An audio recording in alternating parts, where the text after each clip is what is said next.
Yeah, we're good to go. Rolling. Arif surname? Memis. M-E-M-I-S. M-E-M-I-S. Okay. And you were the founder and CEO, Yes. weren't you? Yep. Started 2014. and closed up this year, right? Yeah, July Yep. 2023. 2023, and it was 4 stores and a manufacturing facility. Yep. Yeah. Cool. And don't forget, so we can cut it, edit, and all sorts of stuff. Okay. Hello, everyone. This is Phil Di Bella and another episode of Been There and Done That, brought to you by the Coffee Commune. Today, we have something a little bit special, and of course, they're all special, but something that I really, really want to hone in from the start. Not many people are brave enough or get their ego out of the way to come and talk on a podcast to talk about the lessons they could have learnt. I've got with me today Arif Mis from Couch Dessert Cocktail Bar, which started in 2014 and had great success and ended up with 4 stores and a manufacturing facility, and unfortunately this year all of those closed in July 2023. So what we want to capture out of this, and I want to thank Arif for joining me, because he's the one that approached me and said, I want to go on the show and talk about the things I could have done different or better or what to look out for, but the basis of it is he wants to affect change and he wants to help people. So listeners, you're going to be in for a magic session or podcast, this one. So Arif, welcome to the show and thank you. Thank you, Phil, and I appreciate you allowing me to come on and share my story. Well, like I said, it's firstly, congratulations on being brave, right? Because a lot of people are doing it tough and have done it tough, and a lot of people are out of business, but a lot of them, are not don't want to, for whatever reason, tell their story where somebody can actually learn. So that's what we're going to delve in today. So give us a bit of a snapshot. Give us an overview of the couch business from when it started and through the growth. So just give us 60-second, minute and a half on snapshot of the business and what started the whole idea. Thanks. So we're in Sydney, living there, and I had a great job working in the city, and I remember resigning and walking down Martin Place, and I said to my wife, I feel empty. I want to do something that means more. I want to be able to put smiles on people's faces. So I undertook about 3 years of research and just honestly following people around after they ate a meal, following families, seeing groups of people that went out for dinner. Then they separate and different groups go to different secondary places, like a bar, like a gelato bar, like a coffee shop. And then we had friends and groups that were starting to have kids, friends that weren't allowed to go to or didn't like going to bars or alcoholic venues. Yeah. So we thought, well, why not create a venue that was all inclusive and allowed for everyone to go? So we came up with the concept, and then we were looking in Sydney, but it's very, very competitive, as we all know. And Brisbane 10 years ago would have, I think, allowed us to make a couple of mistakes. We weren't from the hospitality game. So we moved to Brisbane, and we opened our first one in South Bank, and that was it was tough. We didn't know what we were doing at the start, and the brand evolved. In 2016, we were approached by AMP to open at Pacific Fair. And that went for 4 years before we moved that location to Broadbeach. Chermside opened at 2019, and then we got we became a franchise. So then we opened in Garden City with our first franchise store. And during COVID, we realised that we were getting we weren't able to order our pancakes and waffles.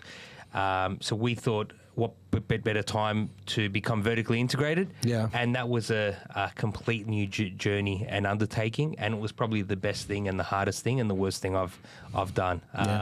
So unfortunately, that all came to a head in July 23, and but the writing was probably on the wall mid 2022 when I knew that we're in a bit of financial trouble, and we would, I'm sure we'll get into it more, but I I think I've done everything I possibly could to survive. So let's take it back, right? So if you could have done, because again, it's all about lessons learned, and hindsight is a valuable thing, and we don't all have it until after the fact. So what were the key triggers? Where were the key triggers that you would change if you went backwards? So 2014, obviously you started, concept was good. It was solving a problem because it was one venue that had a bar that obviously had something for all ages and all requirements, gelati, desserts, alcoholic drinks, non-alcoholic drinks, coffee, didn't matter, right? So the concept was obviously validated because, 2014, I'm going to build a place where all families can go, and you did that, and it was successful. But if you go back, what would be the key areas, the key turning points that you would change, and why?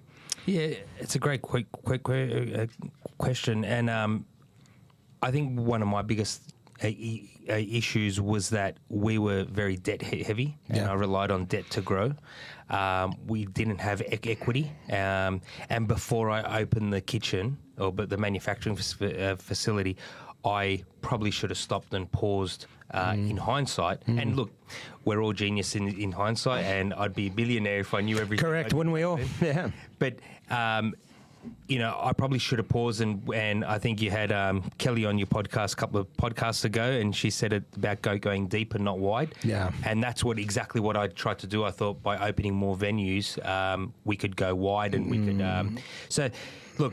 Like I said, the production was the best thing, but it was also the heaviest thing. So it was definitely the burden of cash and the burden of debt. At the end, the bank withdrew our funding, and that's what started the spiral. So if there was one thing, I think it'd be that, but also closely followed by, I got to a point where I was leading with my heart and not with my head, and I wasn't making the rational decisions, and that was through the people we were hiring, not cutting deep and cutting hard and fast when I needed to. So they're probably the two most important things. And some really good points to pick up on there. And something we talk about is the financial stability.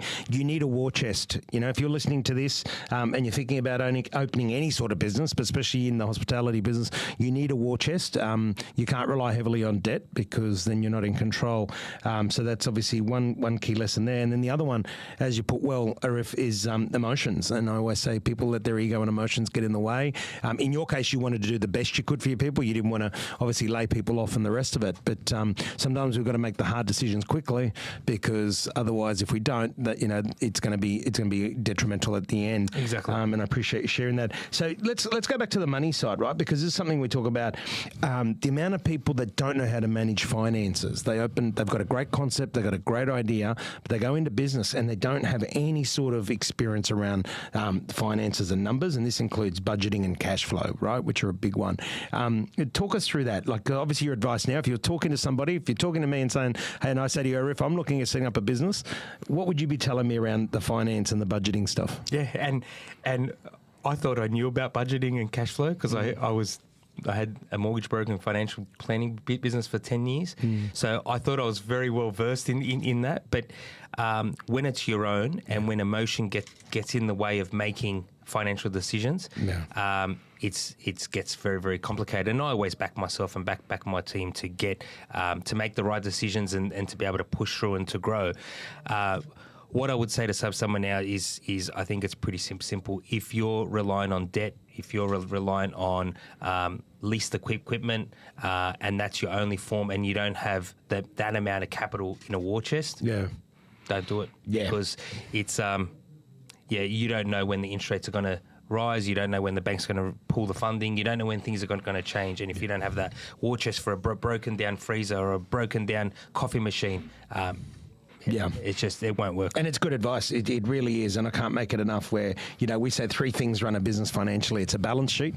So make sure your balance sheet is not loaded with debt. In this case, obviously your P&L, your profit and loss, know the money coming in and the money going out. And obviously you want more coming in than what's going out. And cash flow, is so important because unfortunately a lot of people use a cash register as their private bank. They think that whatever's going in there, or in this case going through your FPOS and goes into your bank account, is yours forced to use, and it's not until you pay your bills, right? And I believe like the cash flow and the P&L for us was quite strong. Yes, it was the balance sheet. Fell over. And that's what we say. I mean, again, for the listeners, key point there, it's the three documents have to work together. You heard it. Arif's just said his P&L was good, the cash flow was good because people are paying straight away, of course. But the balance sheet is what sunk in the end. In other cases, it's the balance sheet strong, but people don't have the cash flow. They let their debtors get out of control. So, one of those key things to take away from this discussion is know your three areas of numbers and make sure they're all healthy. Healthy balance sheet, healthy P&L, and a healthy cash flow.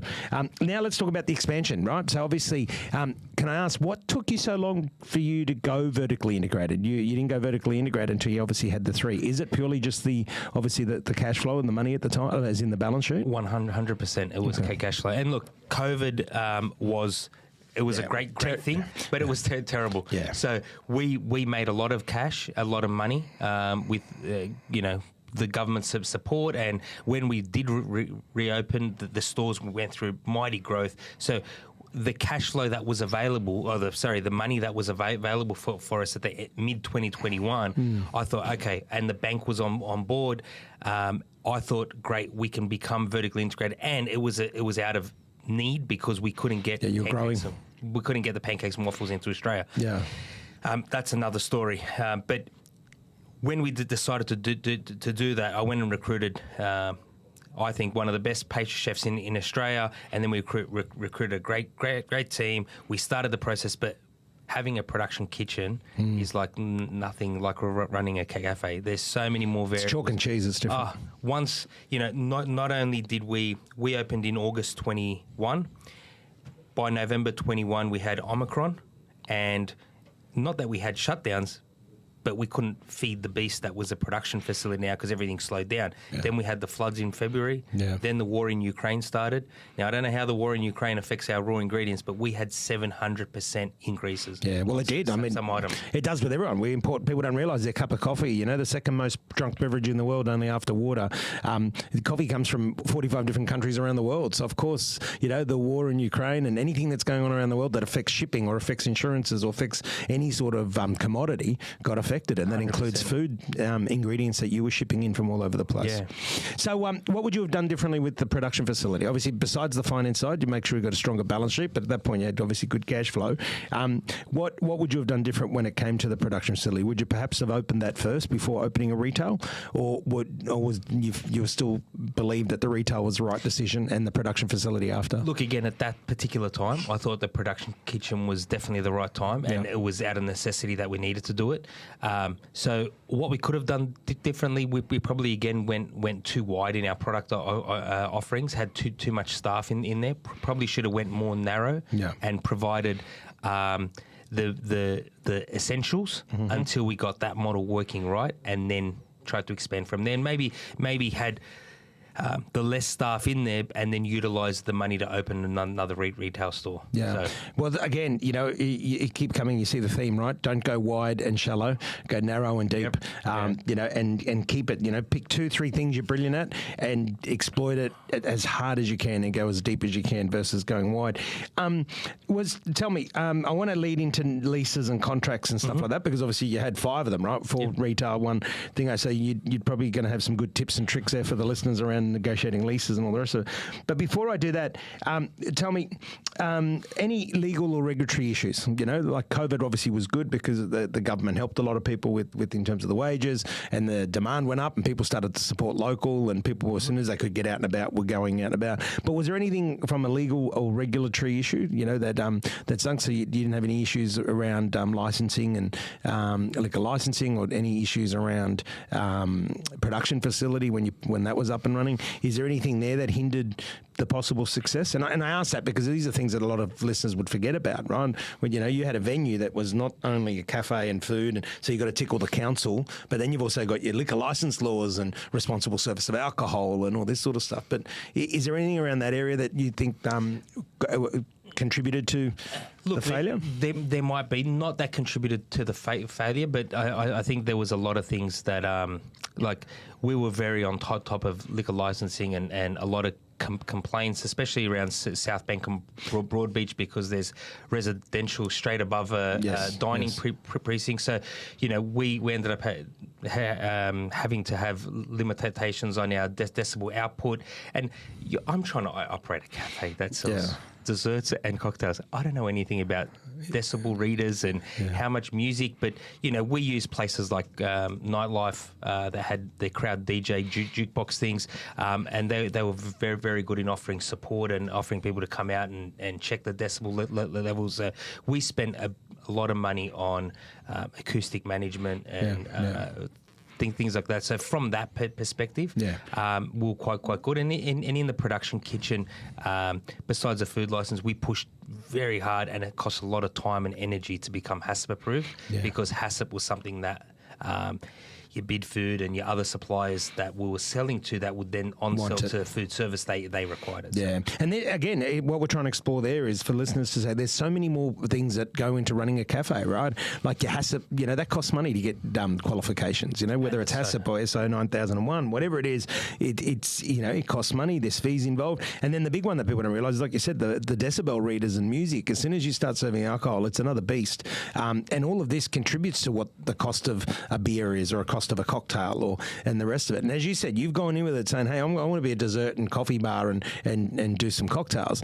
But you start to soon, see that the regulatory requirements and all the stuff that goes with that all contribute to the cost. Exactly. And that's why your coffee's not $3 or $4. Your coffee now is more like $6 or $6.50 because of all the costs that go into that. And same with a beer or a cocktail and all the rest of it. So listeners need to be aware of that. And if you're in business, obviously you've got to be across your legal and regulatory issues in your business. So let's go to the negotiating. Now, give us your tips and tricks and lessons learnt around negotiating leases and contracts and especially supply agreements, right? Because you had a unique product there for a while being supplied by other people.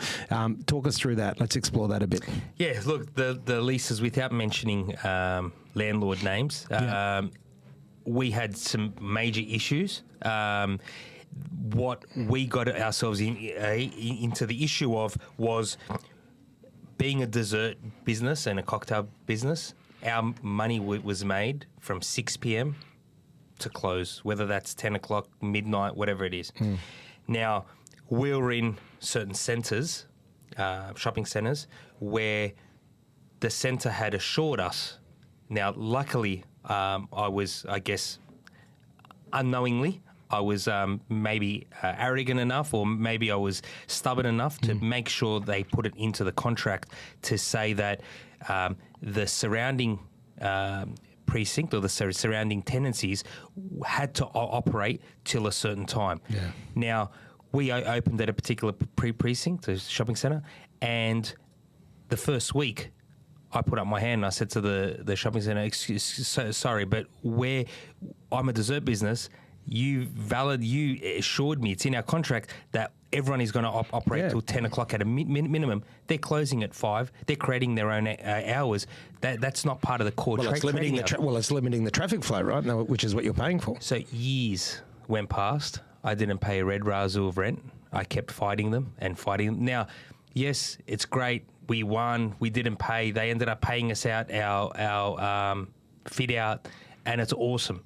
However, the strain and stress, the energy, the stress. I remember I had an anxiety attack. They put it down to stress. So, and then two of them in the venue, because I was so stressed out. The pressure on the family. Yeah. So, what I can say about lease negotiations, if you're unsure, go get legal advice. But I would even go and get practical advice from other industry experts. There's companies out there that specialise on lease negotiations. Don't just trust your family lawyer because they haven't done it enough. Yep, and we've actually got one that'll be released on the podcast series that we interviewed around leases. So listeners, stay tuned for that one because, like Arif said, it is a dedicated beast. And in your case, you obviously negotiated it well, and it saved you. But imagine if you hadn't had that in the contract, how much money would have been lost, and detrimental, right? Yeah, we would have been cleaned out. Well, correct. How can you be a dessert bar in a and cocktail bar in a precinct where there's no restaurants open? Correct. But yet they're charging you. And one of the key takeaways for listeners there is, I get a lot of people come to me and say, I want to open a cafe. You've got to choose the right venue. Which means the right lease for what you're offering. We had one, again, without mentioning brands and all the rest of it, but they wanted to open in a shopping centre that required them to be open for 14 hours, but they're only trading 4 hours a day. Their product would only trade them 4 hours a day, which was similar to what, your situation. Yours was worse because you, on those 4 hours a day, you wanted traffic flow that they didn't provide. But know your lease, choose your location right, choose your venue right, and make sure that the place that you're looking to establish suits your business operation. Is the key one I got out of that, Arif. Tell us around the supply agreements, because obviously you had a very unique product, and hence what led to you having to start your own kitchen was that you couldn't get the product in. So talk us through the importance of supply agreements. Yeah, so we always had a great relationship with our suppliers, and what we realised is during COVID, we bought a lot of products through Bidfood, and we realised that the pancakes and waffles weren't able to be imported. Now I thought, okay, imported, why don't we just get them made locally? That's when we realised that nobody's making them locally.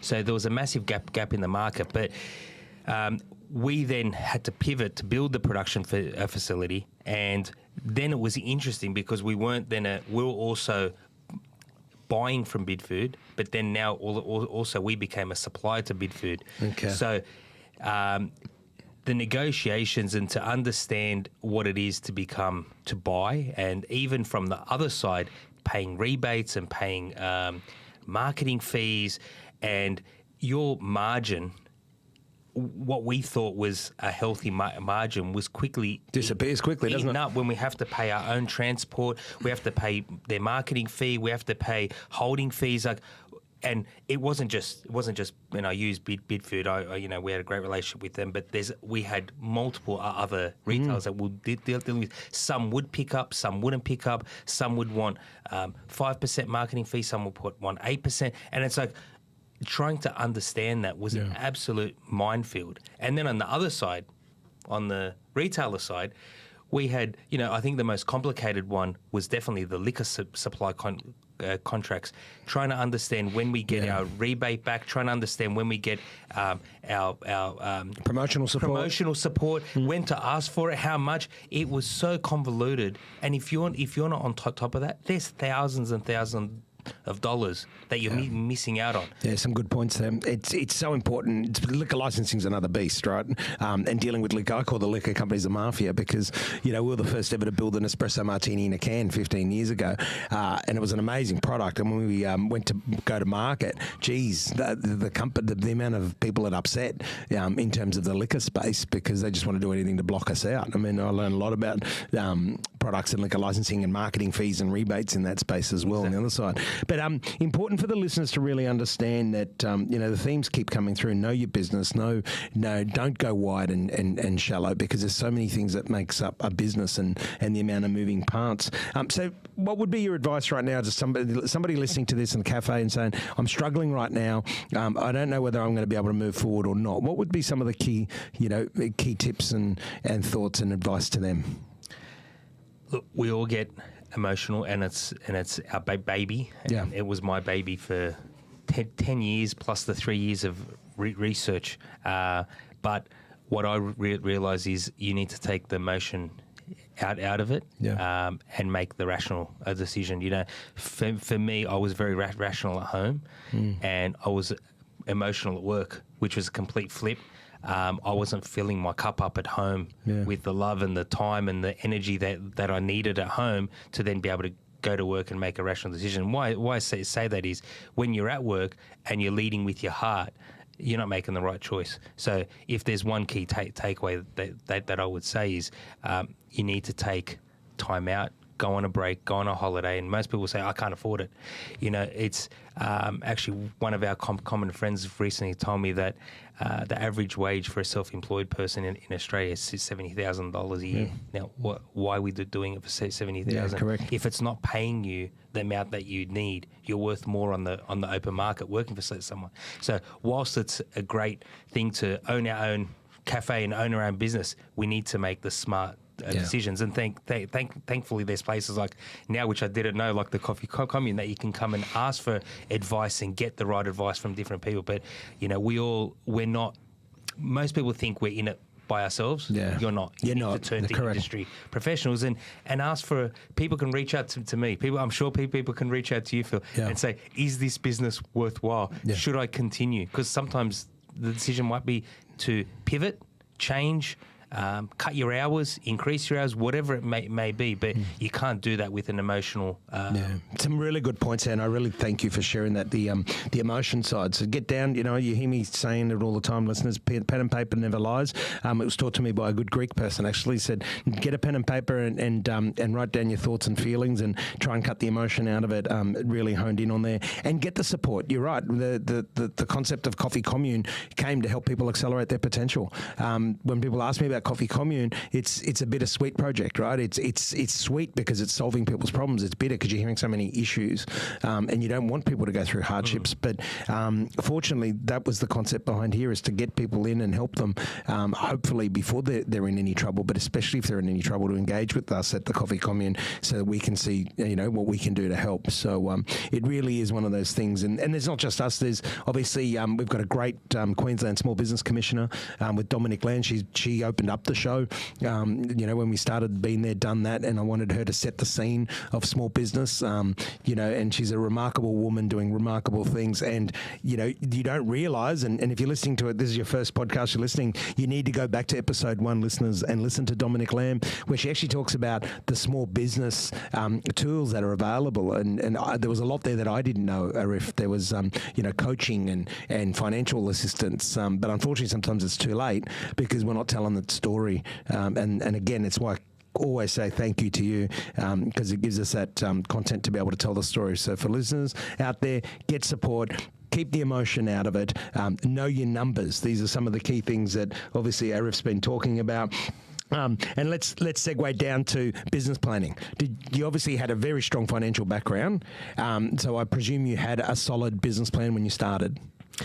Yeah, the business plan was great for the first week. Yeah. And then it goes out the window. And then you sort of, you know, we undertook we had a long 120-page business plan, but that then sits in the drawer and doesn't get used, and it needs to evolve and needs to move and be practical, right? Be practical. That's what I say to people. You can do business if you can't get a business strategy on one page, right? And there's a great one out there called the Gazelle's one-page strategy. If you can't get your business plan on one page, then it's just going to sit in a drawer. And you said the magic words: sit in the drawer and gather dust. Exactly right. And then you forget the key indicators that you had written down to when you need to affect change, when you need to make a move. So then, because you're busy being busy, and I you know, that was one thing that I've taken away from it. We were always, all cafe owners are so busy being busy, and you can never get time for yourself, never get time to look at the numbers, never get time. And I'm not just saying look at them. I'm saying sit down, understand them, and really take time. So the business plans for me now are something that it needs to be on a one page. It needs to evolve, and it needs to be smack bang in your face. First thing you look at, last thing you see, and it needs to evolve weekly, monthly, fortnightly, whatever it is. But it's not a set and forget. Yeah, great. And listeners, one-page strategy. You need to do it. You need to know it. And the key one there for me is don't be busy being busy. We know you're busy. We know you have to work in the cafe right now. We know that everyone's trying to get their labour costs down, so you know they're working more hours in the cafe. But learn from someone who's sharing his story. You know, from 4 stores to 0. Arif is sharing his story. He's been there. He's done that. Hence the name of this podcast series: Been There, Done That. We're not talking to rah-rah clubs. We're talking to people that have really got the experience. And you've heard it from someone who's got the experience and said, don't get caught up in being busy, because you need to know your numbers. You still got to make that time to know your numbers, know your strategy. Otherwise, you're just going to keep spiraling down. And you know, and again, I thank you for that key nugget. And I can't just stress that enough for the listeners, is that you can't just keep going being busy. And we know you're putting 100 hours plus in at the moment. We know that, right? But sometimes you're the pigeon and sometimes you're the statue, and the listeners hear that all the time. Right now, business owners, especially in hospitality, are being the statue. We're there and we're copping it from all sides, right? We're copping it from government, legislation, student visa changes. We're copping it from inflation, higher expenditure, government wasting money, so it doesn't have a war chest to help people. We're copping it from, employees with unemployment at 3%. We know that. But again, if you don't get on the front foot, if you don't sit down with a pen and paper, if you don't build a one-page strategy, you are going to spiral down. Tell me, if you could change something around the staffing, what would it be?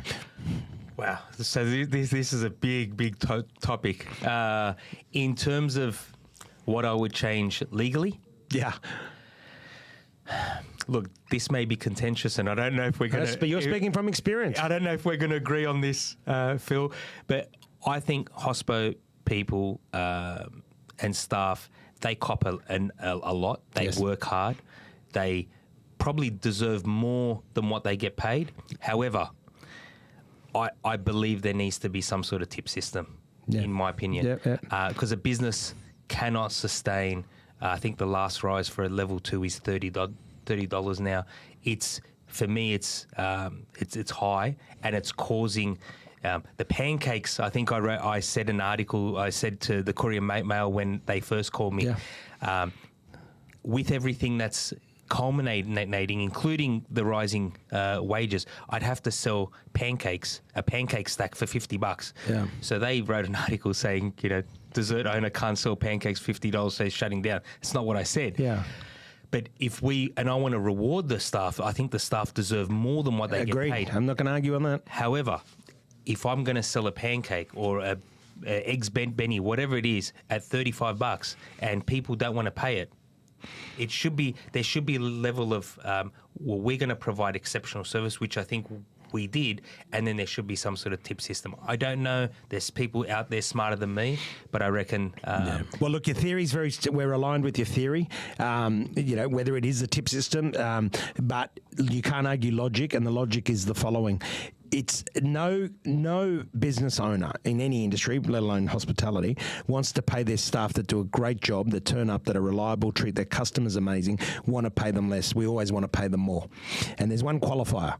And the qualifier is that in this industry, wages used to be 35% of takings. I can tell you now, and we supply into over 1,000 cafes and growing, that the average wage right now is around 45 to 48% of takings, which means wages hasn't gone up in line with what the cost a customer is prepared to pay. And I think you've explained that really well, Arif. And obviously we've got a lot of cafe owners that listen to this and business owners, but we need a lot of customers and consumers to listen to this. Nobody wants to pay their staff low wages, but they can only pay them in relation to what you're prepared to pay for the pancake, for the cup of coffee, for the bacon and eggs. Because I'll tell you now, 50%, if you just want to use this nice simple number, 50% of next time you go to a cafe or restaurant, whatever they're charging on their menu, 50% of that is going straight to wages, right? So unfortunately, and I can say this because it's my show, and it gives me the liberty to be direct, and I'm direct anyway. The problem is always the same person that wants to talk about the problem. And what I mean about that is there's a lot of people out there that want to talk about the hospitality industry and the workers getting ripped off. They're the problem. That person's the problem, because that's the person that wants to pay $2 for a cup of coffee, $10 for bacon and eggs. So take a good look at yourself next time you're having a whinge about wages, because I can tell you now, it's not the business owner that's causing the problem. The business owner wants to pay the staff well. You just heard it with Arif. He had 4 stores. I deal with 1,000 stores, and I can tell you they all want to pay their people well. 100%. But they can only pay them in line with what you're prepared to pay for a product or service. I had a good friend of mine who owned a fantastic cafe at Wilston. Yeah. And he recently closed his doors, and we caught up, and we're both telling our story to each other.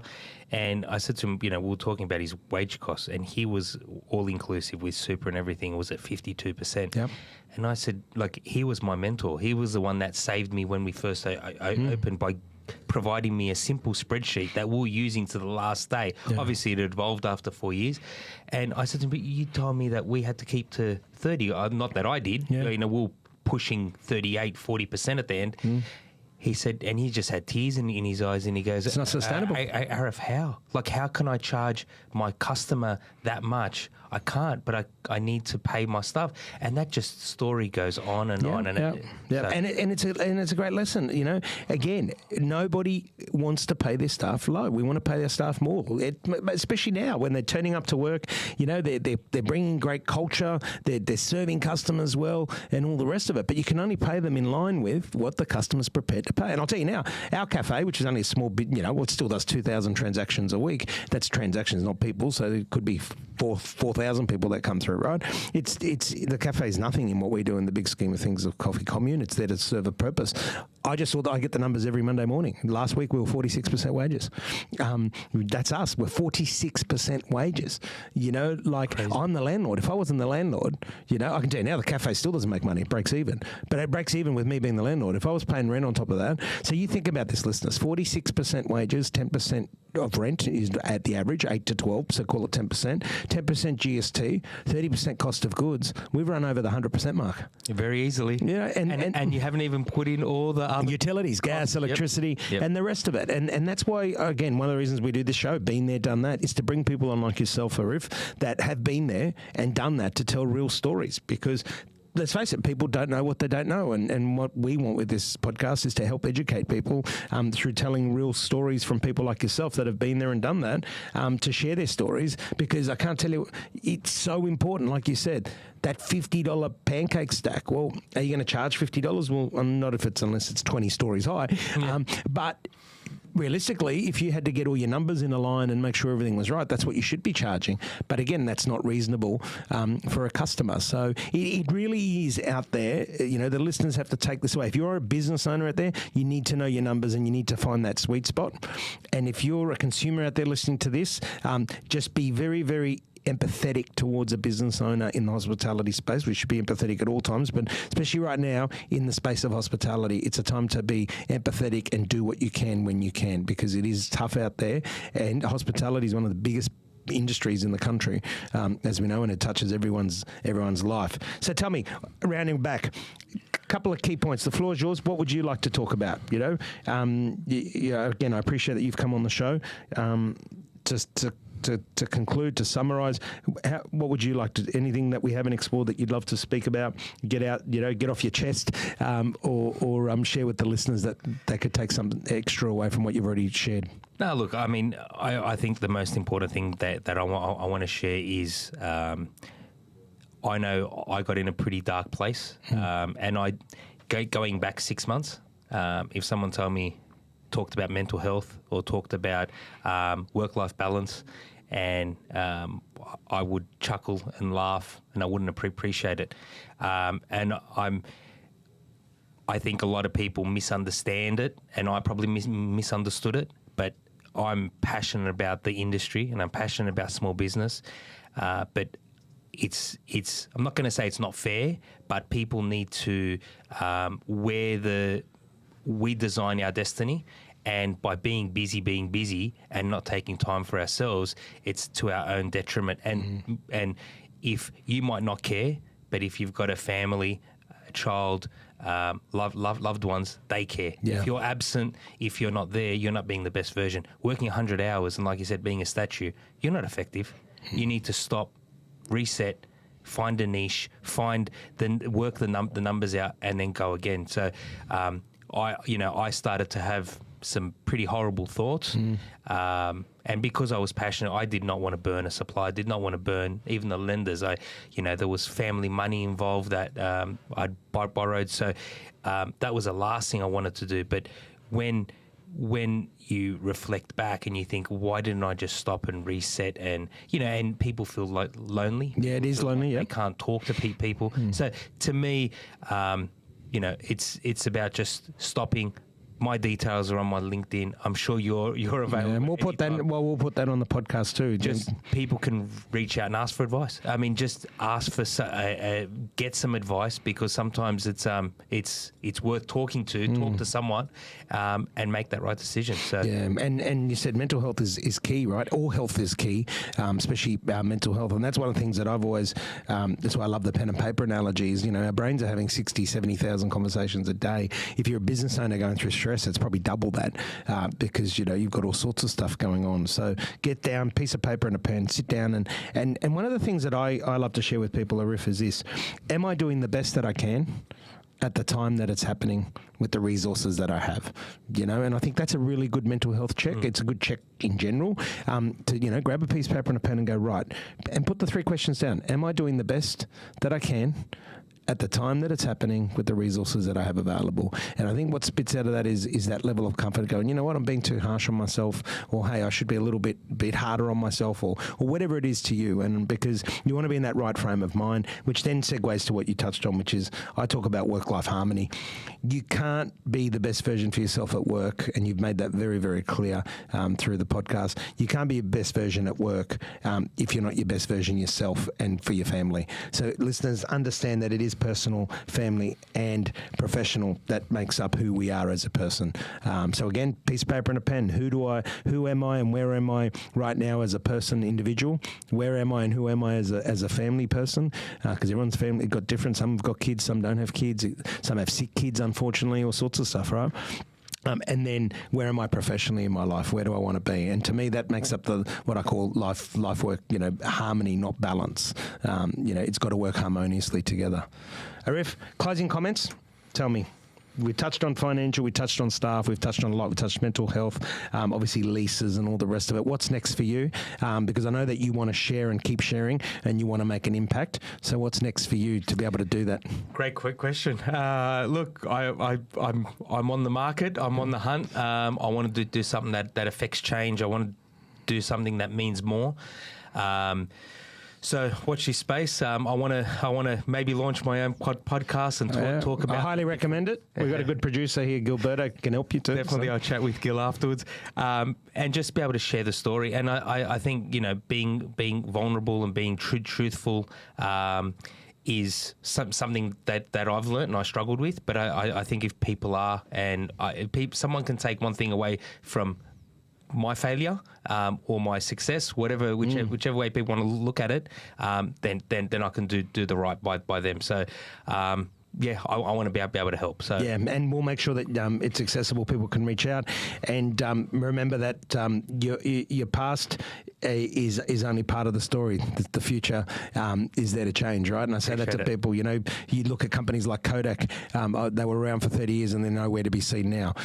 Well, it's how do we see Arif 2.0 that matters, and what you do next, and obviously, and sometimes I say we go 2 steps back so that we can go 5 steps forward. Exactly. And I don't think you meet anybody in life that's pushed hard and having a full life that hasn't gone backwards once or twice or many times to take them to where they are today. I thank you. I can't thank you enough for joining us. I'm sure the listeners will get so much out of this. I wish you best of luck with everything you do next. I appreciate it. Thank you for having me on. Thank you. So this has been Phil Di Bella and Arif Memis, and it's been there, done that, and as you can see, Arif has certainly been there and done that, and we're so grateful for him for sharing his wisdom and knowledge and lessons learnt, and we hope that if you need help, reach out. The Coffee Commune is here to help you, so are other organisations. Go back and listen to episode number 1, where with Dominic Lamb talking about how Queensland Small Business Commissioner's Office can help. Get the help, do the work, don't be the key one for me is don't keep on being busy to be busy to be busy. You've got to get in there and do what's necessary so that you're around tomorrow. Till next time, go and be the best you can be. Perfect. Thank you. Great job.